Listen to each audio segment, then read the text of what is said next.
আজকাল তো মূলত টাকা পয়সার গরমেই আমাদের আত্মীয় স্বজনকে আমরা ভুলে যাই। আমাদের ওস্তাদ একটা ঘটনা বলছিলেন, এক রাজা কোথায় জানি যাচ্ছে, যাওয়ার পথে দেখে বিশাল একটা হাতি দাঁড়ায় আছে, আর হাতির সামনে ছোট্ট একটা ব্যাঙ। ওই ব্যাঙ লাফ দিয়ে মাঝে মধ্যে হাতির কপালে লাথি দেয়। কি দেয়? লাথি মারে।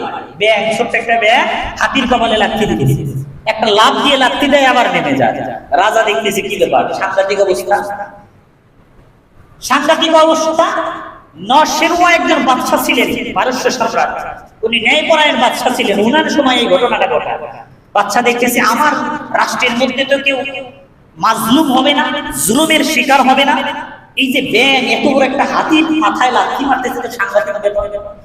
তার মন্ত্রীকে জিজ্ঞাসা করলেন, মন্ত্রী সাহেব, এই যে ছোট্ট একটা ব্যাঙ, এই ব্যাঙ লাফ দিয়ে মাঝে মধ্যে হাতির কপালে লাথি মারে, কারণটাকে কারণ খুঁজে বের করতে হবে। তখন ওই মন্ত্রী খুঁজতে খুঁজতে দেখে যে ব্যাঙ যেখানে বসে ওই ব্যাঙের পিছনে গর্ত, তো গর্ত আটকে গেছে, ওখানে একটা পয়সা, পয়সা চেনেন তো, ওই ব্রিটিশ আমলে যে পয়সাগুলো ছিল মাঝখানে ছিদ্র ছিল, তো ওই ধরনের একটা পয়সা ব্যাঙ যেখানে বসে ওখানে পড়ে আছে। ব্যাঙ ওখানে যায়, একটু শক্ত পায়, লাফ দেওয়ার ক্ষেত্রে যদি ব্যাঙ যদি পিছনে যদি ব্যাকআপ পায় তাহলে তার শক্তি বাড়ে, বুঝতে পারছেন? এখন কাদার মধ্যে লাফ দিতে গেলে কিন্তু শক্তি পায় না, কিন্তু কাদাতে যে লাফ দিবে তার পিছনে ধাক্কা মেরেই তো সামনের দিকে লাফ দিবে। পিছনে শক্ত পয়সা, ও লাফ দিলে মনে করেন অনেক দূর উপরে চলে যায়, এখানে হাতির গায়ে লাথি মারে। তখন ওই মন্ত্রী রাজার কাছে এসে বলতেছে, রাজা সাহেব কাহিনী এই। কি কাহিনী?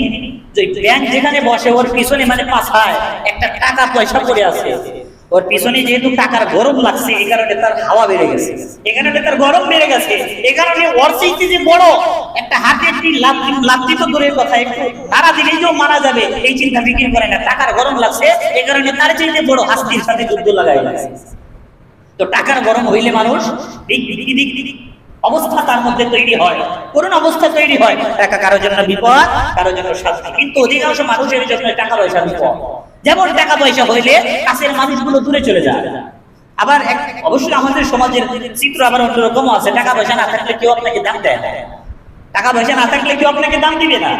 টাকা পয়সা কিছু দরকার আছে, যতটুকু দরকার ততটুকু আল্লাহর কাছে চাওয়া, বেশি না চাওয়া যে এই টাকা পয়সা আমার পিছনে লাগলে আমার হাওয়া গরম হবে, এই টাকা পয়সা গুলো না চাওয়া। টাকা পয়সা বেশি হইলে মানুষ আবার নষ্ট হয়, আবার কম হইলে অভাবে সমাজ নষ্ট, বেশি কম হইলে আবার মানুষ গুনাহের মধ্যে লিপ্ত হয়। এই কারণে আমাদেরকে আল্লাহর কাছে চাইতে হবে, আল্লাহ যতটুকু দরকার ততটুকু দাও, বেশি চাই না যে আমার পাপ হবে, অথবা আমি নাফরমানির কাজ করবো, অথবা এত কমও চাই না যে মানুষের কাছে ভিক্ষা করতে হবে।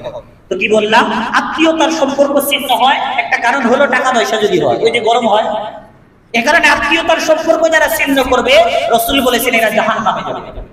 বুখারী শরীফের একটি হাদিস 5984 নম্বর হাদিস, قال رسول الله صلى الله عليه وسلم لا يدخل الجنة قاطع।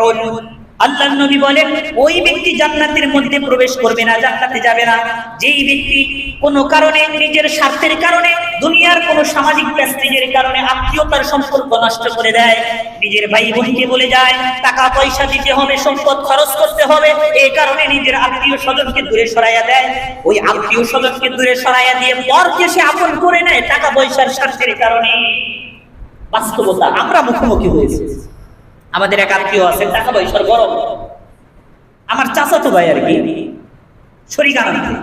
এই বিচারা আমাদের বংশের লোক, টাকা পয়সা এমন হয়ে গেছে, আমরা আত্মীয় চাচাতো ভাই আমার জিগায় যে তোমার আপন কি বলে, চাচাতো ভাইরে চেনে না যে তোমার আপন, এই যে পরিস্থিতি। তাদের সাথে আমাদের সম্পর্ক ওরকম নাই, যেহেতু আমরা গরিব মানুষ আর তারা হলো কোটিপতি মানুষ। এই যে টাকা পয়সার কারণে বিচারা আত্মীয় স্বজন কি বলে গেছে, টাকা পয়সার কারণে নিজের রক্তের আত্মীয়দেরকেও ত্যাগ করে দেয়, ধ্বংস করে দেয়, হত্যা পর্যন্ত করে দেয়। এ কারণে টাকা পয়সা গরম যেন আমাদের না। আল্লাহ আমাদেরকে তৌফিক দান করেন।